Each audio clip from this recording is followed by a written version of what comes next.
Hello, mga kamaster, maraming salamat po sa lahat ng tumatangkilik ng Number 1 Supreme Warrior. Paki-follow and subscribe mga master para sa mga susunod pang mga kabanata. The Number 1 Supreme Warrior. Kabanata 21. Sa restaurant, galit na galit si Fiona Lewis na namula ang kanyang kutis. At kumabog ang dibdib niya. Hindi siya mangungutya at mababa ang tingin sa loob. Nitong nakaraang 5 taon kung hindi dahil kay Fane Woods. Si Fane Woods noon. Ang dahilan ng lahat. Nangyari ang lahat dahil sa walang kwentang anak na ito. In-law. Kaagad, naging napaka-tense ang kapaligiran. Napaisip si Fiona. Young Master Clark at Young Master Wilson, na mga Young Masters. Ng pangalawang uri ng mga aristokratikong pamilya at mas mayaman kaysa sa pamilyang Taylor. Nang naisip niya ang tungkol sa 50 milyon na si Young Master Wilson. Willing to pay as a betrothal gift, all she wished is to immediately chase. Malayo itong veteranong brat na nasa harapan niya. Kinasusuklaman niya kung paano kinuha ang brat na ito. Bentahin ang kanyang lasing na anak na babae sa gabi ng kasal at gagawin.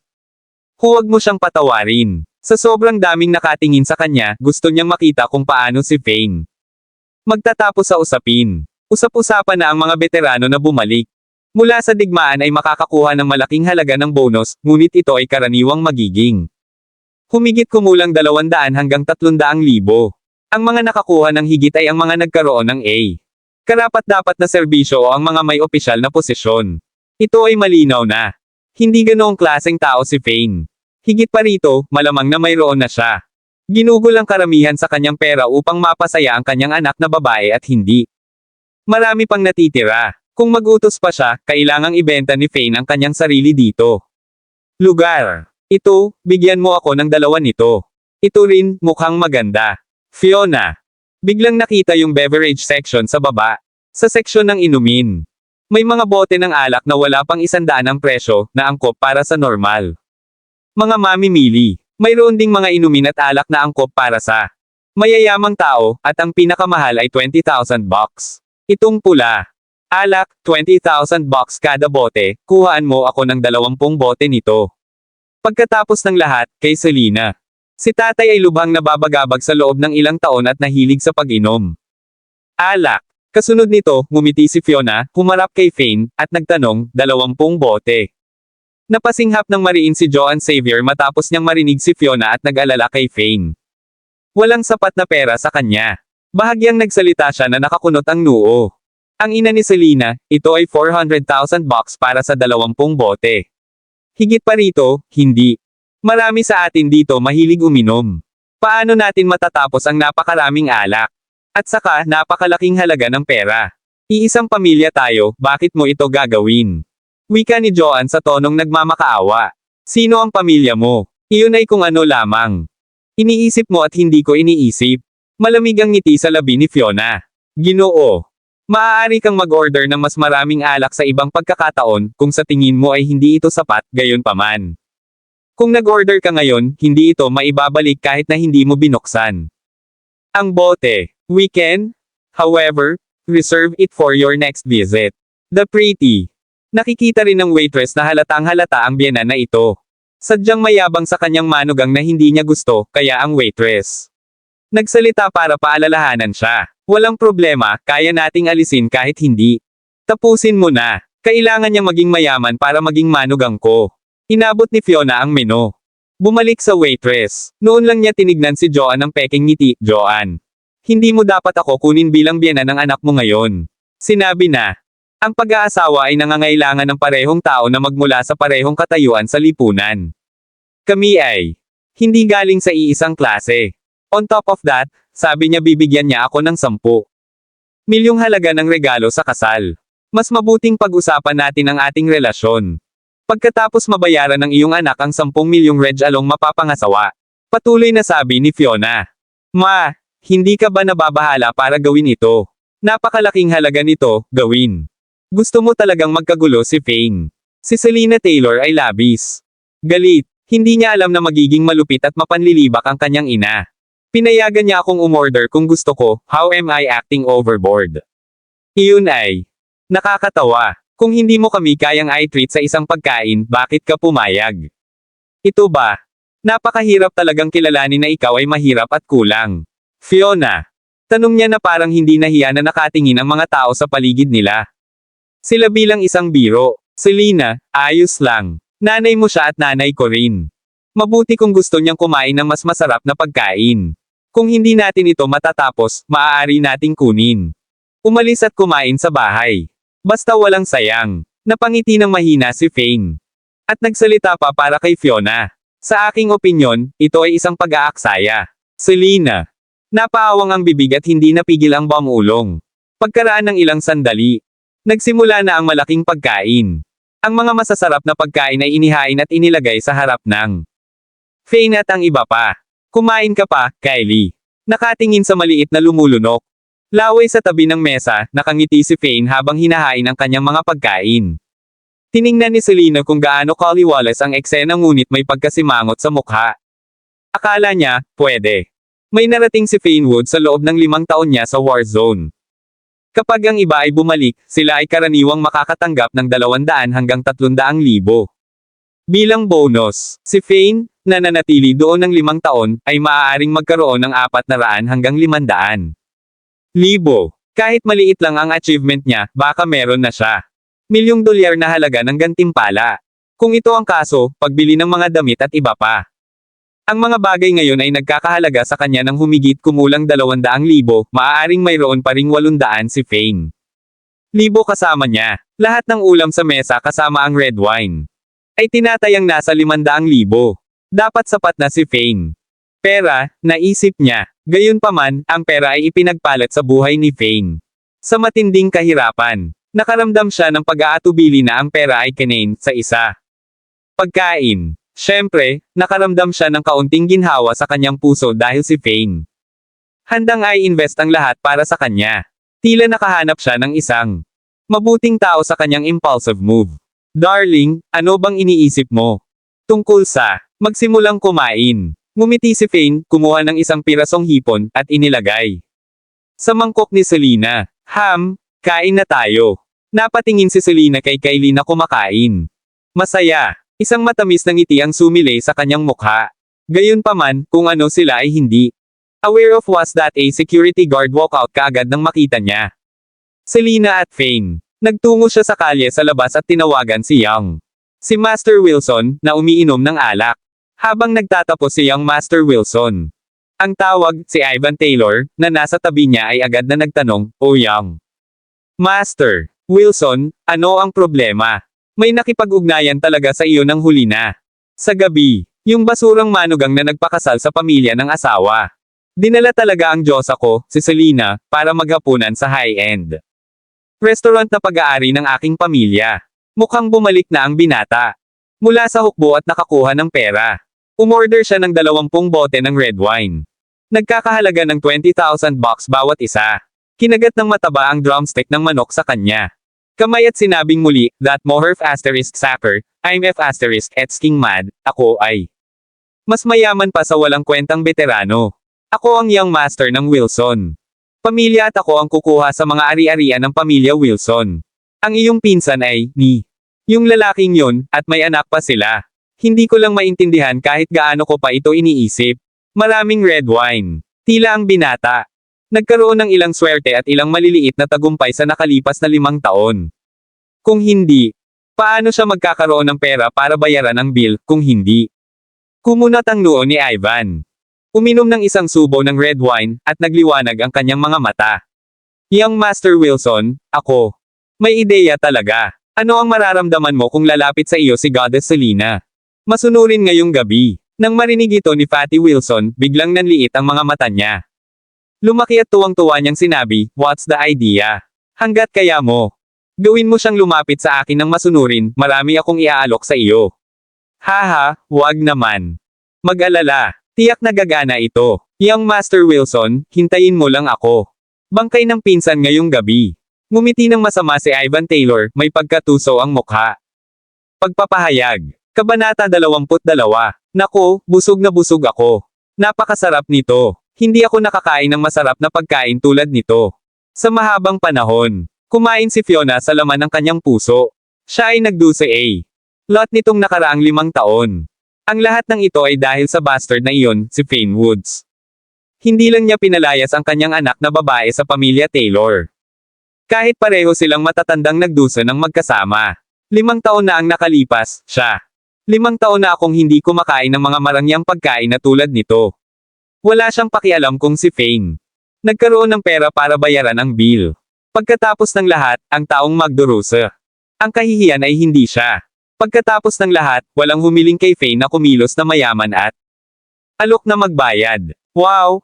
Nagseselos ako. Sa tansya ko, dapat na ang kwente ng talahanayang ito. Humigit kumulang 200,000.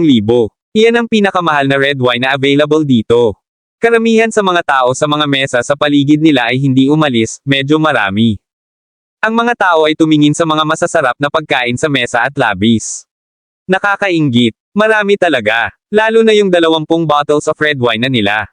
2 bote lang ang nainom. Hay nako, ang dami nilang in-order. Sila talaga. Mayaman. Napaungol ang isa sa mga lalaki. Teka, tingnan mo yung lalaking yon. Mukha ba siyang isang taong kumikita ng 1 milyon sa isang araw? Napaka-ordinaryo lang niyang manamit. Siya ba talaga? May pera ba pambayad ng bill? Plano ba nilang kumain ng libreng pagkain? Sa kabilang banda, nag-alinlangan ang isa sa mga babae sa kakayahan ni Fane na bayaran ang bill. Tapos na ba lahat kumain? Kukunin ko ang bill kung tapos na ang lahat. Napangiti si Fane. At handang bayaran ang bill. Go! Go! Tapos na tayo. Hoy! Pretty, paano? Magkano ang lahat? Pakipak ang mga alak na ito, gusto naming dalhin ang mga ito. Layo. Kumaway si Fiona sa waitress. Gusto niyang makita kung kaya ni Fane. Para magkaroon ng napakaraming pera.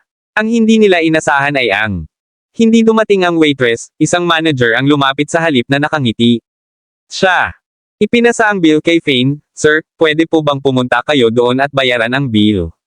Salamat sa iyong pagbisita. Tiningnan ni Fane ang ngiti ng lalaking ito at bahagyang naramdaman. Kakaiba. Bakit parang insidious ang ngiti niya? Ibinaba niya ang ulo para tingnan ang bill sa kanyang kamay. Agad siyang sumimangot, I'm sorry, but I don't think that. Magbabayad ako ng ganyang bill ngayong gabi. Ang mga customer sa kalapit na mga mesa ay natulala. Hiniling ng taong ito sa kanyang biyenan na umorder ng anumang gusto niya. At hindi nagawang bayaran ang bill. F*** me, nandito talaga ang mga taong ito para libreng pagkain. Paano sila magiging walang hiya? Sila ay kumilos na parang sila ay napaka. Ngayon lang mayaman at sinabi pa na 30 million kada buwan. Isang lalaki. Sinong kumikita ng 30 milyon sa isang buwan ay hindi man lang makabayad ng 400,000 bill? Iilan? Nagsimulang mag-chat ang mga tao. Napatingin pa ang ilan sa mga kasama ni Fane. Ilang pakiramdam ng hindi gusto sa kanilang mga mata. Napaka-daring ng taong ito. Kayang-kaya niya. Para masaktan ng taong may kakayahang magbukas ng ganoong high-end na restaurant. Naghahanap ba siya ng gulo? Ang ilan sa mga tao ay naghihintay na manood ng isang magandang palabas. Kahit na medyo nalungkot si Selena sa paggastos ng pera, ngunit wala siyang magagawa. Tumayo na siya at handa nang umalis. Pagkatapos bayaran ni Fane ang bill.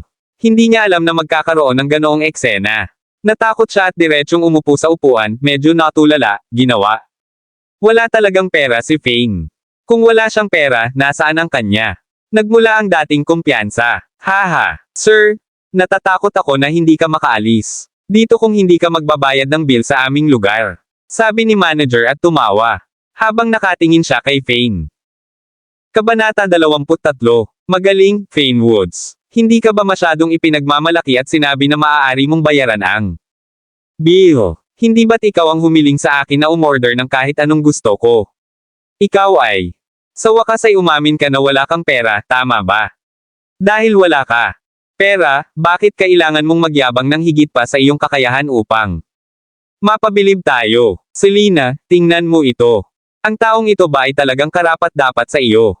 Ikakasal. Galit na galit si Fiona sa mga sandaling iyon. Hinailan niya si Andrew Taylor at sinabing, go go go, umalis na tayo. Iwanan siya dito at tingnan kung paano siya aayusin ang usaping ito. Pinaglilingkuran siya ng tama kahit na siya ay mapatay. Bakit umarteng mayaman? Kapag wala siyang pera, Fane, binaygo mo talaga kami. Labis din ang galit ni Andrew. Magsabi ka lang ng totoo kung wala ka pera. Hindi sana kami mapapahiya. Sabi mo meron ka Pera kapag ayaw mo at gusto mo kaming i-treat sa isang pagkain. Paano natin maibibigay ang ating anak sa isang tulad mo? Fane, anong nangyayari? Totoo ba yan? Wala kang pera. Huminga ng malalim si Selena, tumingin kay Fane at nagtanong. Mapait na ngumiti si Fane, ipinasa ang bill kay Selena at sinabing, hindi naman. Dahil wala akong pera, ito ay dahil wala talagang paraan upang magbayad. Ganyang bill at hindi ko babayaran. Tiningnan ito ni Selena na may pagdududa na nakasulat lahat sa ibabaw ng kanyang mukha. Pagkatingin niya, biglang nagdilim ang ekspresyon ng mukha niya. Pagtingin sa manager, sinabi niya, Mister, anong nangyayari? Ginastos lang namin. Mga 400,000, bakit mahigit 4 na milyon ang nasa bill? Hindi. Paraan. Inagaw ni Fiona ang bill. Tiningnan niya ito ng detalyado at saka tumingin sa manager na nasa harap nila. Anong meron sa lugar na ito? Ito ay daylight robbery. Hindi ba't 20,000 kada bote ang alak na ito? Bakit sinisingil?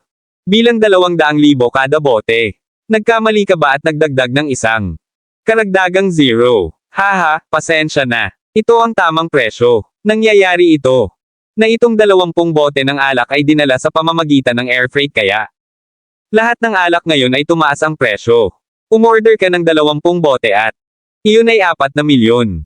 Kasama ang pagpepresyo ng mga pinggan, ito ay 4 na milyon. At 80,000. Hindi ba tama iyon? Tumawa ang manager na iyon at muling sinabi. Natatakot ako na hindi ka maaaring kumilos ng hindi tapat ngayon kahit na gusto mo. Ikaw. Kailangan mong bayaran ang bill. Ikaw, isa itong scam. Ang iyong tindahan ay nandaraya. Ito ay nakasaad na 20,000 para sa bawat bote sa menu. Si Selena noon. Labis na galit. Napagtanto niya na siya at ang iba pa.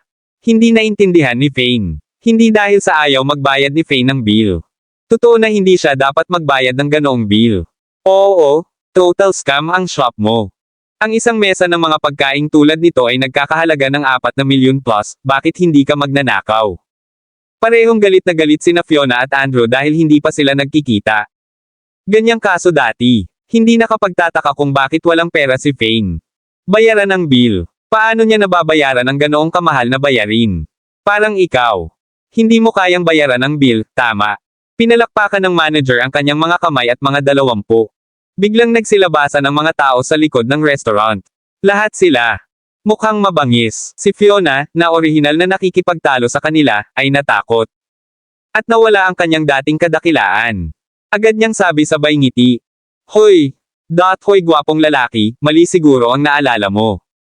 Kami lang. Gumawa ng order dahil nakita namin ang presyo sa menu at ito nga. 20,000 kada bote. Kung hindi ka naniniwala, maaari kang magtanong sa waitress. Doon. Halika, dalhin ang menu at hayaan silang tumingin. Ang kinawian ni manager ang magandang waitress, mabilis na naglakad ang waitress. May dalang menu at iniabot kay Fiona. Tingnan mo, hindi ba? 20,000 dito. Hawak ni Fiona ang menu, tinuro agad ang presyo at sinabi, itong babaeng ito, tingnan mong mabuti. Ilan ang mga zero dito? Ito ay 5 zero, hindi 4. Ito ay 200,000 kada bote. Ang taba. Malamig na ngumiti si manager at sinabi. Maingat na binilang ni Fiona ang kanyang mukha. Nagdidilim. Bakit 5 zero? 200,000 talaga ito. Bawat bote. Kabanata 24. Let me have a look. Let me have a look. Kinuha din ni Andrew ang menu at maingat itong tiningnan. Dumilim ang mukha niya nang matapos niya itong tingnan. Ako. 4 na zero lang ang nakikita ngayon. Bakit 5 zero na ngayon? Haha, kayo ba? May malabong paningin ng isang matandang tao. Ito ay palaging 5 zero, ikaw. Baka mali ang nakita ng mga lalaki. Nakangiting sabi ng matabang manager, kahit ano pa, kailangan mong magbayad simula nang ikaw ang nag-order. Mga mata ni Fiona. Kuminang at muling nagsalita pagkatapos mag-isip tungkol dito, this is none of our negosyo. It's Fane Woods, siya ang nag-treat sa amin ng dinner. Ang natitira sa, pwede naman tayong umalis diba? Sumunod ka na lang sa kanya. Nang matapos siyang magsalita, sinenyasan niya si Selena at ang iba pa na sabay na umalis. Tungkol naman kay Fane, tanong niya, para dito, ito ay higit sa 4 na milyon at ito ay lubos na nauunawaan na hindi kayang bayaran ni Fane. Kahit na hindi hihigit sa 4 na milyon. Posibleng wala man lang pera si Fane para magbayad ng humigit kumulang 400,000. I'm sorry. Natatakot ako na hindi kayo makaalis dito. Pansamantala, kinawian ng manager ang kanyang kamay at gumalaw ang iilan sa mga lalaki. Pasulong upang palibutan sila sa isang bilog. Fane, ikaw ang sinisisi ko lahat ng ito. Bakit? Pinakain mo ba kami kapag hindi na kailangan? Naging mapagbigay ka pa. Well, hindi ba ito mahusay? Napakalaking halaga nito, ano ang dapat nating gawin ngayon? Gusto mo bang patayin kaming lahat? Nang malaman niya na hindi sila makakaalis. Tumingin si Fiona kay Fane sa naguguluhan at nag-iinit na paraan. Ina, ano po? Sinasabi mo, ikaw dapat ang may kasalanan dahil ikaw ang nag-utos. Pinakamahal na alak. Ang lahat ng iyon ay iniutos sa iyong kahilingan. Selena. Nakaramdam din ng kawalan ng kakayahan at walang ideya kung ano ang gagawin sa sandaling iyon. Kung wala si Fane, hayaan mo akong mag-order ayon sa gusto ko, orderin ko ba ito? Tsaka sino ba nakakaalam na ganun siya?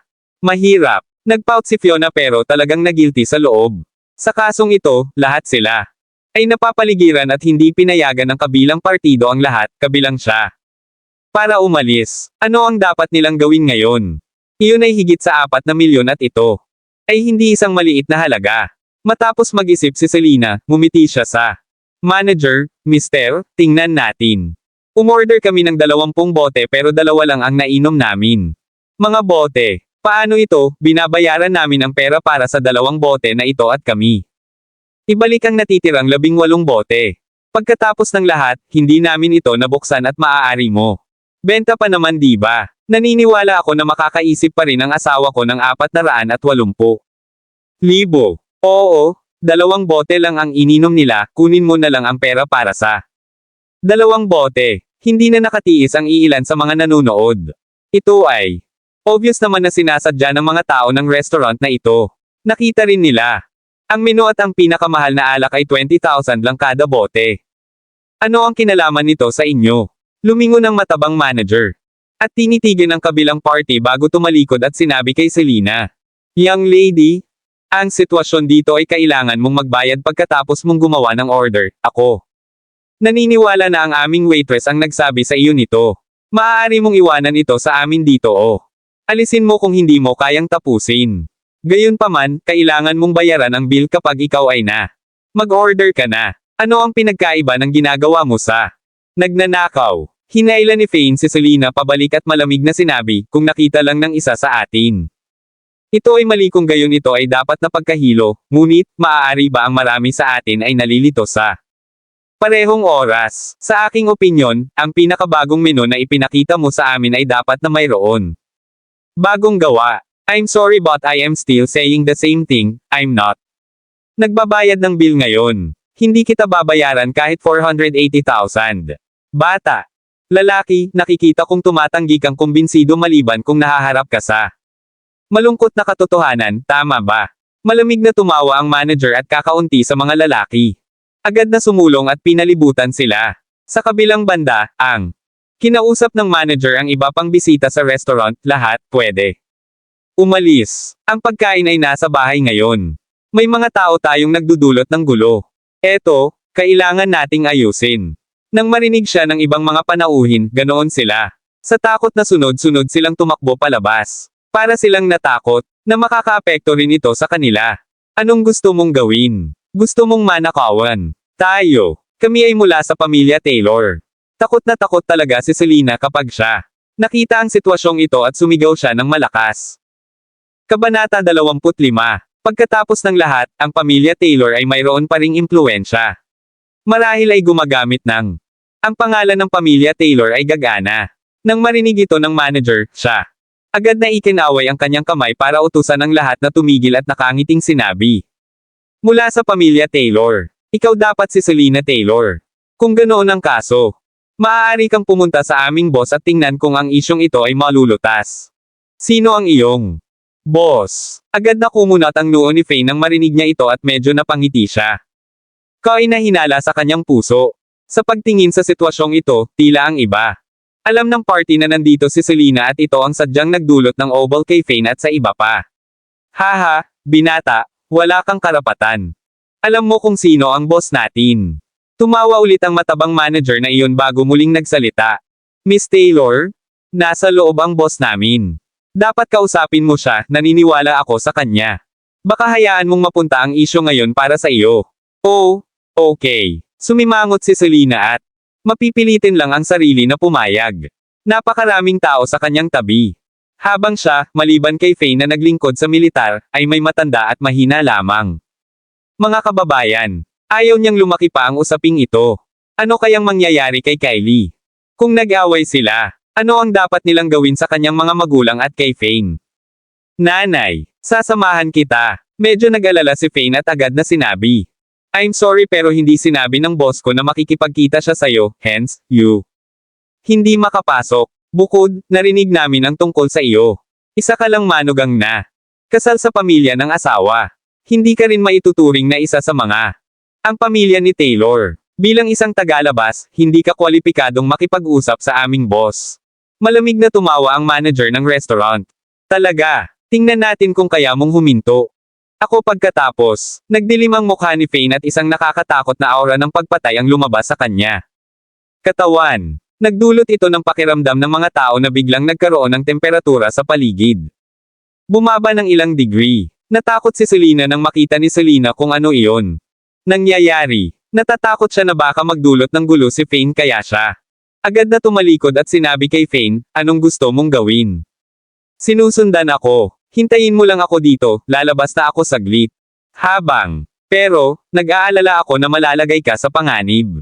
Kumunat ang noo ni Faye. Walang mangyayari, ano kayang delikado? Pupunta ako at tanungin ang boss nila. Para tingnan kung maibabalik ba natin itong 18 bote na hindi natin nainom. Pagkatapos ng lahat, ako. Ang apo ni Zeus Taylor.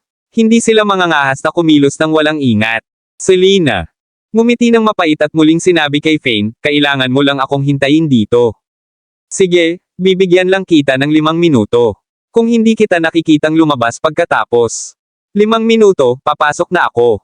Nakita ni Faye ang nagmamakaawang tingin ni Selena sa kanyang mga mata at tanging tango lang ang nagawa. Ayaw niyang mag-alala pa si Selena para sa kanya. Higit pa rito, hindi niya nais na masaktan ang sinuman sa paligid ni Kylie. Ito ay hindi maganda kung nakita ito ni Kylie at naging dahilan para matakot ang bata. Okay. Tumanggo si Selena bago pumasok sa loob kasama ang matabang lalaki. Naglakad sila ng mas malalim sa restaurant at umakyat sa ikalawang palapag bago pumasok. Harap ng pinto ng isang pribadong silid. Hinihintay ka na ng boss namin sa loob, huwag. Dapat matakot, sigurado akong kilala mo ang aming amo. Pumasok ka at kausapin mo. Siya at ang 4 milyong bill ngayon ay maaaring ma-waive. Ngumiti ang manager. At tumayo sa harap ng pinto para magbantay. Kabanata 26. Nakatayo sa harap ng pinto ng pribadong silid, si Selena Taylor ay naging kaunti.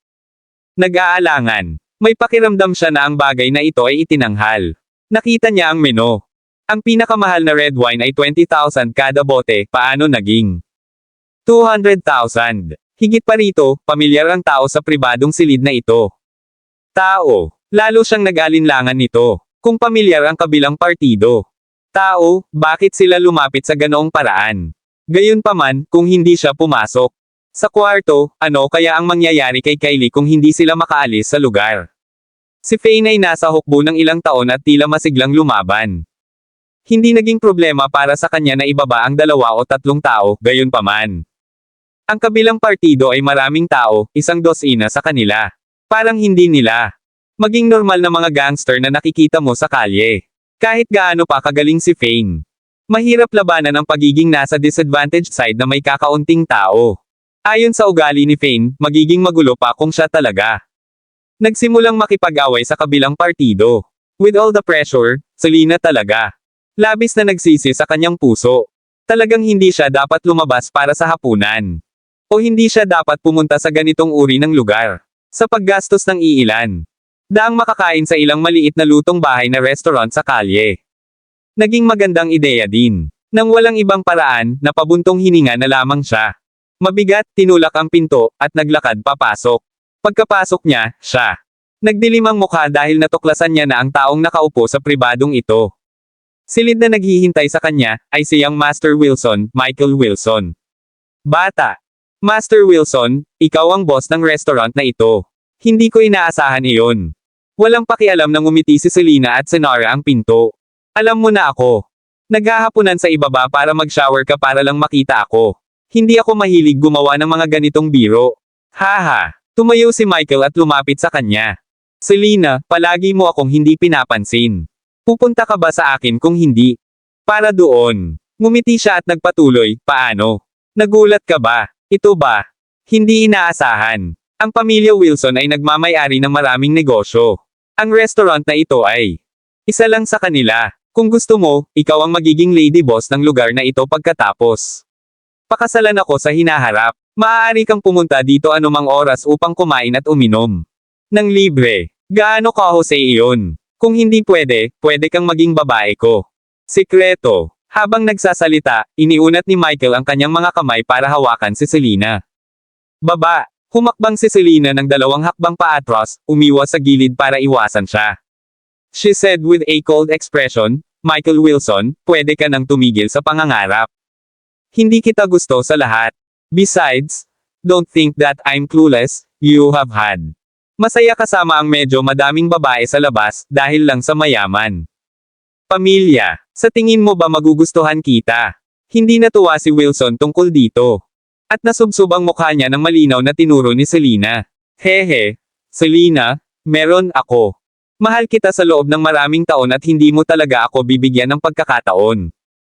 Pagkatapos niyang magsalita, pumunta si Michael sa isang stool at umupo doon bago sinabing, Yes, yes, yes, I'm a playboy and I have no control over my diet so I gained.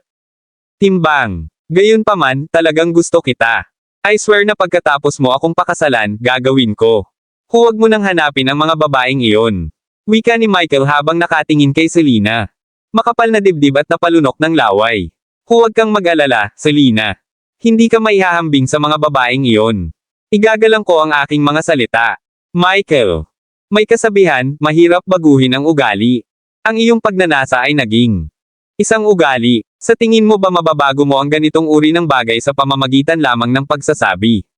Gusto mong magbago. Tsaka wala naman itong kinalaman sa akin, hindi kita gusto. Sa lahat, hindi talaga inaasahan ni Selena na ang taong naghihintay sa kanya ngayong gabi ay si Michael. Kahit na si Michael ay patuloy na hinahabol siya. Bago ito, hindi pa siya gumamit ng ganoong paraan. Nagpadala siya ng mga bulaklak o kung ano. Iba pa sa kanyang mga nakaraang pagtatangka. Kabanata 27. Gayunpaman, hindi kailanman tumugon sa kanya si Selena kung hindi binigyan siya ng mga pagkakataon.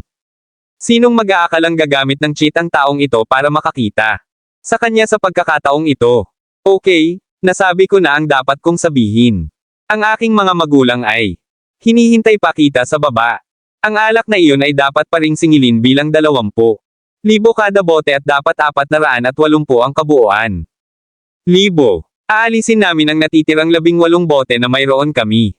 Hindi nabuksan. Sinabi ni Selena ang kanyang huling mga salita, tumalikod, binuksan ang pinto. At naghanda ng umalis. Maghintay. Akmang bubuksan na niya ang pinto. Tumayo si Michael. Selena, sa tingin mo ba magkakaroon ng walang kwentang brat? Sapat na pera para bayaran ang 480,000 bill. Ako. Naniniwala na siya ay makakabuo ng pera. Bagamat hindi siya kasing yaman mo, pero, at least hindi siya magsisinungaling sa akin. Malamig na sabi ni Selena. Hahaha, Selena, pasensya na. Akala mo ba nagbibiro lang ako para makita ka?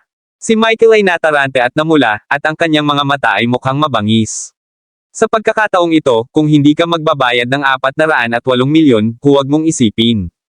Tungkol sa pag-alis, ikaw, hindi naisip ni Selena na si Michael iyon. Laging mahina, sasabihin ang ganoong bagay. Lumingon siya at tumingin sa kanya. Ang kanyang mukha ay puno ng kulay ng kawalang paniwala. Selena, wala ako. Tiyaga maghintay. 5 taon na kitang crush, at ikaw. Hindi ako binigyan ng pagkakataon. Ngayong gabi, kung hindi ka magbabayad para sa bill, ang iyong asawa ay kailangang mamatay dito. Oo, ang iyong mga magulang at ang iyong anak na babae ay sa baba din, ha? Bagaman kaya ko silang iligtas sa pangalan ni Taylor. Pamilya, gayunpaman, ang pambubugbog sa kanila ay dapat na maayos, tama. Pagkatapos ng lahat, Taylor. Ang pamilya ay hindi mangangahas na saktan ng pamilya Wilson dahil ikaw ay pangatlo. Class aristokratikong pamilya. Malamig na ngumiti si Michael papunta kay Selena. Selena, wala akong choice. Nais kong ipanalo ka sa aking katapatan, ngunit ikaw. Hindi niya ako binigyan ng pagkakataon, kaya ito na lang ang magagawa ko. Michael, bakla ka. Nagkamali talaga ako ng akala tungkol sa'yo. Bago ngayon, akala ko, magkahiwalay. Mula sa pagiging malabog, hindi ka naman masamang tao. Akala ko pa naman tayo. Pwede maging kaibigan. Kahit kailan hindi kita minamaliit dahil sa katawan mo. Laki, hindi ako makapaniwala na ganito kamali siya. Duguan ang mga mata ni Selena at diretsyong nakatingin sa kausap. Selena, hindi mo dapat kausapin. Sa akin na may ganitong ugali, alam mo ba iyon? Ngumiti ulit ng malamig si Michael. Ngayon, kayo ang gumastos ng ganoon kalaking pera sa restaurant ko. At gusto mong kumain ng libre. Ito ay 408 milyon, gawin. Sa tingin mo papayagan ko kayong lahat na umalis kung hindi kayo magbabayad. Kumunat ang noo ni Selena. Higit pa, sa simula, akala niya ay banibiro lang siya ni Michael. Nasadyang pinaakyat siya nito para makipagkita lang. Wala siyang ideya. Na talagang naguhukay ng butas si Michael Wilson para sa kanya. Spit it out, anong gawin? Gusto mo talaga. Naniniwala ako na hindi ikaw ang uri ng tao na nangangailangan yan. Pera, tama. Natahimik si Selena ng ilang segundo bago nagsalita. Michael. Humakbang ng 2 hakbang pasulong at hinawakan ang baywang ni Selena sa isang mabilis na galaw. Matalino ka, sinagot mo ito ng tama. Kabanata 28. Naamoy ni Michael ang mabangong halimuyak mula sa katawan ni Selena. Gusto niyang itulak agad si Selena sa sahig. Naamoy ni Selena. Si Michael, na napuno ng amoy ng alak at nakaramdam ng pagkasuklam. Agad niyang tinulak ng malakas ang kabilang partido, Michael, I am telling. Ikaw yan, wag mo sobra. Matapos itulak si Michael ay naramdaman pa rin niya. Hindi nasisiyahan. Matapos ang lahat ng mga taon na ito, hinanggad na niya ang babaeng ito, si Selena. Masyadong mahaba. Nakakalungkot na hindi man lang niya nahawakan ang kamay niya. Basta second before, humawak talaga siya sa bewang ng babaeng ito. Ito ang nagparamdam sa kanya. Para siyang nasa panaginip at ayaw niya talagang magising. Hehe, ako. Sobra. Ngumiti si Wilson at ikinalat ang kanyang mga kamay, syempre, ikaw naman. Yung babaeng gusto ko at nirerespeto din kita ng sobra. Kaya, kailangan mo lang. Para bayaran sa akin ang 408 million para sa pagkain at agad kitang bibitawan. Gayunpaman, kung hindi ka makabuo ng pera, hindi mo talaga masisisi. Ako sa pagiging sobra. Agad na ekspresyon ng mukha ni Selena. Naging lubhang mahirap tingnan. Madilim ang ekspresyon ng mukha niya. At walang magawang sinabi, ako, wala kaming pera. Walang pera, Michael. Malamig na ngumiti, dahil wala kang pera, gamitin mo ang buhay ng lalaki mo para bayaran ang utang. Sa oras na iyon, ang iyong anak na babae ay wala ng ama. At madadami ang iyong mga magulang. Hindi dapat ang subordinated ko. Nililigawan. Nang makitang si Selena ay may kaila-hilakbot na hitsura sa kanyang mukha, si Michael pa rin. Patuloy, gayunpaman, Selena, I really like you so much. Paano ito, ako? Ayokong mahirapan ka. Basta samahan mo ako palabas. Para magkape ngayong gabi, magkwentuhan at pagkatapos ay manood ng sine, makakalimutan lang natin. Ito. Basta, uminom ka ng kape. Tapos manood ka ng sine. Kinagat siya ni Selena. Sexing mapupulang labi, nakasimangot at medyo nag-aalala sa puso niya. Bagaman. Itong si Michael noon ay labis na gumagalang sa kanya, ngunit, nangyari rin ang usapin ngayong gabi. Naiintindihan niya na hindi ganoon kadaling pakitunguhan ang lalaking ito. Hehe, kung gusto mo. Na gumawa ng higit pa, posible rin iyon. Nakangiting sabi ni Michael. Again, actually, simple lang talaga ang mga iniisip ko. Hinahabol kita. Sa sobrang tagal at ni minsan hindi ka nangako na makikipag-date sa akin. Disappointed talaga ako sa puso ko. Gusto ko lang makipag-date sa'yo. Minsan at damhin ang sarap ng pag-ibig. Hindi ka handang sumang-ayon sa ganoong kasimple. Hiling. Pero huli na ngayon. Medyo nag-alinlangan si Selena. Kung gusto lang ni Michael ng isang tasa ng kape kasama siya at maaari niyang talikuran ang 4 na ito. Million plus at payagan silang umalis ng ligtas, maganda iyon. Bagaman. Naramdaman din niya na maaaring walang ganong simpleng ideya itong si Michael, wala siya. Ibang paraan ngayon. Ano sa tingin mo? Selena, huwag kang mag-alala, mahal na mahal kita. Makipag-coffee ka lang sa akin at ang bill ngayong araw ay ma-wave. Ikaw. Hindi mo kailangang magbayad ng 1 sentimos, paano iyon? Pagkakita na parang si Selena. Maantig, si Michael ay lihim na natuwa. Itong Ivan Taylor talaga. Mabuti, ang pagbabante kay Selena sa paraang ito ay talagang epektibo. Pagkatapos ng lahat, mahal na mahal ni Selena ang kanyang anak na babae at isa ring napakaanak na babae. Ang pagbabante sa kanya kasama ang kanyang mga magulang at anak na babae ay natural na magtatagumpay. Ang pinakamahalagang bagay ay ang humawak siya sa baywang ni Selena Taylor, ang dating mataas at makapangyarihang babae na hindi man lang papayag na hawakan siya nito. Minsan, ngayon lang, nostalgic pa rin siya sa balingkinitang baywang. Paano kung sa ibang araw, pasado 7:00 na ng gabi ngayon? Napaisip si Selena. At tuluyang sabi ng nakakunot ang noo. Paano gagana iyon? Ang pagpili ng isang araw ay hindi mas mabuti kaysa gawin ito ngayon. Hindi ko mapapauwi ang iyong mga magulang sa ibang araw. Tama. Agad namang inayos ni Michael ang mukha at saka sinabing, paano? Tungkol dito, kung natatakot kang malaman ng iyong asawa, pwede ka nang umuwi. Sa kanila muna pagkatapos ay humanap ng dahilan para lumabas. Gumagana kaya iyon? Kailan? Handa ka nang lumabas, tawagan mo ako ng ilang minuto ng maaga at ako. Magdadrive ka para sunduin ka. Well, sana matino mo ang sinasabi mo. Okay pa rin na magkaroon ng 1 tasa ng kape ng magkasama. As para sa isang pelikula, natatakot ako. Nahuli na ang lahat, kaya kalimutan mo na. Kabanata 29. Sumili ang mapait ng ngiti sa mukha ni Selena. Bagamat nakaramdam siya ng kawalan, siya pa rin. Tumango ang ulo niya. Ito ay dahil alam niya na hindi gagawin ni Fane. May 4th million bucks. Si Fane, na nagtrabaho bilang isang sundalo sa loob ng ilang taon, ay nagkaroon. Maging agresibo pagkatapos ng patuloy na pagpunta sa digmaan. Ito ay magiging disadvantageous kung sumiklab ang away. Huwag kang mag-alala. Ako ay young master. Wilson, ang nag-iisang young master ng pamilya Wilson na nagmana ng pamilya. Negosyo. Kailan pa ako bumalik sa aking mga salita? Nagsalita si Michael. Paninigurado, agad na tinatapik ang kanyang dibdib.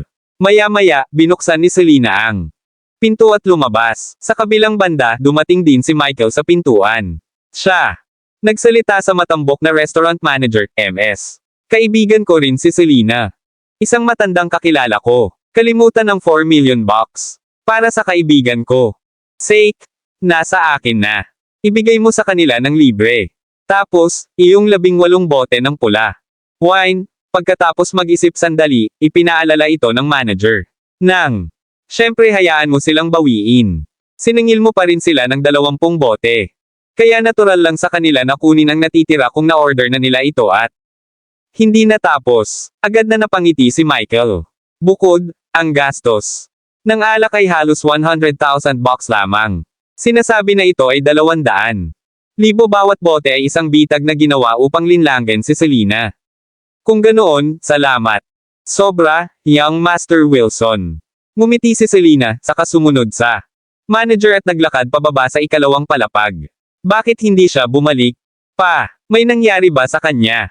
Si Joanne, na naghihintay sa ibaba, ay hindi maiwasang mag-alala. Hindi ito dapat posible. Bagamat naging kami pinalayas, ang aking anak na babae ay bahagi pa rin ng pamilya Taylor. Sigurado ako na hindi maglalakas loob si boss na putulin siya. Judging by the way he speak, parang kilala na nila ang isa't isa dati. Kumunat ang noo ni Fiona bago siya. Inaliw siya. 5 minuto na ang nakalipas. Papasok ako sa loob at titingnan. Fane. Tumingin sa oras. Lumipas ang 5 minuto. Nag-aalala na baka pumasok si Selena. Panganib, agad siyang pumasok sa loob. Anak, bawal kang pumunta sa ikalawang palapag na wala ang aming amo, isang lalaki ang humakbang pasulong at sinubukang gawin ito. Tigilan mo si Fane. Bang! Sa kasamaang palad, si Fane ang sumunod na tumama sa kanyang dibdib. Pangalawa, kaagad, pinalayas siya. Bang! Lumipad ang lalaki at bumagsak sa isang mesa na naging sanhi ng pagbagsak nito. Poof! Tumalsik ang dugo mula sa lalaki. Bibig! Agad na naging kakila-kilabot ang kanyang kutis. Nako, ito ay hindi inaasahan, ako. Gustong pumunta dito para kumain pero imbes na maghatid ng mga bisita, kayo. Nag-aaway sa likod ng mga saradong pinto. Right at that moment, parang kampanang boses. Tunog mula sa kabilang kwarto. Kasama ang ilang mga bodyguard, isang bata. Maganda, at masiglang babae ang pumasok sa loob. Tumayo ang lalaki mula sa lupa. Ipapadala na sana niya ang kanyang mga tauhan para lumaban kay Fane ngunit tumigil. Kaagad pagkatapos pagtitig ng mata sa babae. Drake ikalawang Miss Drake. Bakit ka nandito? Kabanata 30. Mukhang bata at masigla ang dalaga. Nagsuot siya ng sexy na miniskirt na may A. Ilang tirintas ang dumadaloy sa kanyang likod. Lumitaw sa kanya ang isang maliit na pares ng dimples. Pisngi habang bahagyang nakaawang ang kanyang mga labi. Ang kanyang pares ng malalaki at magagandang mata. Lumitaw medyo nakamamanghang. Isang batang babae na nagpalabas ng napakabata na aura tulad niya. Tiyak na makakatawag ng atensyon ng isa. Kaya ito ang pangalawa ng pamilya Drake. Anak na babae. Ikaw ay talagang isang nakamamanghang maliit na kagandahan. Kung maganda ka na. Sa murang edad, ano ang magiging kalagayan mo sa loob ng 2 taon kapag ikaw? Tumanda. Hindi napigilan ng dalawang lalaki na nakatayo sa gilid. Chismis tungkol sa kanya. Umalis ka sa daan. Hindi man lang mapakali si Fane. Pangalawang anak ng pamilya Drake habang umaatungal sa mga taong nasa harapan niya. Guwapong lalaki, anong problema? Tumingin si Miss Tanya kay Fane at bahagyang natigilan. Tila ito ang Fane guy na kanyang ginawa. Nabanggit ni tatay. Muli siyang tumingin kay Fane at nagtaka kung ano ay kapansin-pansin sa kanya. Hindi niya maintindihan kung bakit gusto ng kanyang ama. Siya at ang kanyang kapatid na lalaki upang patuloy na makipag-ugnayan at isama ang kanilang mga sarili sa kanyang buhay, gayunpaman. Wala siyang ibang pagpipilian. Kaya lang niyang sundin ang sinabi ng ama. Naniniwala siya na ang taong ito ay tiyak na kakaiba kung ang kanyang ama ang nagsabi nito. Sandali lang, Miss Tanya. Ikaw ang anak ni James Drake, ang pinakamayaman tao sa Middle Province. Napatingin si Fiona sa babaeng nasa harapan niya. Maingat at nagtatakang tanong bago pa man makasagot si Fane. No wonder. Ang dalaga ay nagbigay ng marangal na presensya. Bukod dito, kumalat ang takot sa mga magnanakaw. Mga mukha nang makita siya. Halata namang hindi ordinaryo ang dalaga. Tao. Oo, ang pangalan ko ay Tanya Drake. Tumanggaw si Tanya at nagtanong. Anong meron? Mukhang maganda ang dekora sayo nitong restaurant at nagpapalabas ng kaaya-ayang kapaligiran. Dito na sana ako maghapunan. Bakit ang mga nag-aaway kayo? Naku, Miss Tanya, ito ang nangyari. Nandito kami. Para sa hapunan, nagsimula kaagad na magreklamo si Fiona. Hindi ba ang mga taong ito masama lang? Ang alak ay orihinal na nagkakahalaga ng 20,000 bucks bawat bote ngunit naging 200,000 bucks. Gusto nila ngayon na magbayad tayo ng 4,080,000 bucks o sila. Hindi tayo pababayaan. Ang aking anak na babae ay nasa loob pa rin sa pakikipagdebate sa amo. Si Fane noon. Nag-aalala na may sakit kaya nagsimula siyang makipag-away sa mga taong ito. Nang marinig ang kwento, isang bahid ng kagalakan ang sumiklab sa puso ni Tanya. Napakaswerte niya dahil ito ay isang magandang pagkakataon para makipagkaibigan siya kay Fane. Hindi kaya ng kapatid niya. Halika dahil abala siya ngayon at nagkataong malapit lang siya. Pagkatapos, nang matanggap ang tawag ng kanyang ama, lumapit siya. Hindi niya inaasahan na makakatagpo siya. Ganoong pagkakataon. Well, sobra-sobra na. Ito ay tiyak na isang walang prinsipyong tindahan. Kaagad, galit na sinabi ni Tanya, huwag mo silang bayaran. Bakit may magbabayad ng ganoong tindahan? Sino ba yung nagmumura at nagmumura? Dito sa labas, sa sandaling iyon, naglakad ang manager ng restaurant at si Selena. Pababa mula sa ikalawang palapag. Matapos marinig ang mga salita ni Tanya, ang manager scolded, how dare you come and create trouble here? May death wish ka ba? Sa tingin mo ba makakaalis ka ng hindi nagbabayad? Gayunpaman, pagkatapos niya, tapos magsalita, nakipag-ay siya kay Tanya na nakatayo. Napalunok ang manager at sinabing, Miss Tanya, ano ang dinadala mo rito? Ha! Ikaw ay isang ligaw, hindi ba? Moherf asterisk sacker, sisirain ko ang lugar. Gusto ko, tingnan mo kung gaano ka walang ingat at walang ingat. Maraming salamat mga kamaster sa walang sawang pagsusubaybay, isang like, share, and subscribe naman dyan mga kamaster. Abangan ang susunod pang mga kabanata.